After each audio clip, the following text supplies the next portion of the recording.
Komisioneri shtetëror i zgjedhjeve Lirian Celibashi miratoi tabelat përmbledhëse për rezultatet e zgjedhjeve të 11 majit në qarqet Vlorë, Fier, Lezhë dhe Gjirokastër. Mirë po përfaqësuesi ligjor i koalicionit Partia Demokratike Aleanca për Shqipërinë Madhështore ka kërkuar zyrtarisht të vijë në dispozicion të dhënat konkrete mbi procesin e shpërndarjeve të zarfeve të fletëve të votimit tek shqiptarët e diasporës nga operatori i shërbimit postar.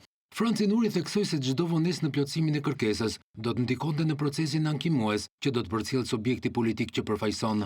Besoj mirë kuptoni, ka të bëjë me afatet e ankimimeve që nisin nga momenti i shpalljes apo miratimit të tabelave nga ana juaj.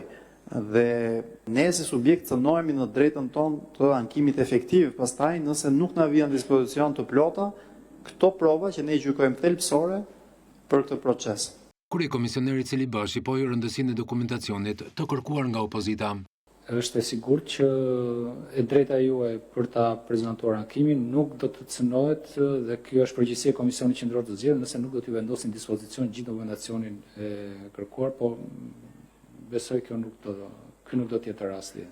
Asgjë nuk do ta cënoj qoftë nga pikpamja formale procedurale të drejtën tuaj për ankim. Përndryshe është përgjegjësi komplete e Komisionit Qendror të Zgjedhjeve. Deri këtë të premte Komisioni Qendror i Zgjedhjeve ka miratuar tabelat përmbledhëse për 9 qarqe. Të fundit që pritet të kalojnë gjatë ditëve në vijim janë ato të qarqeve Tiranë, Elbasan dhe Durrës.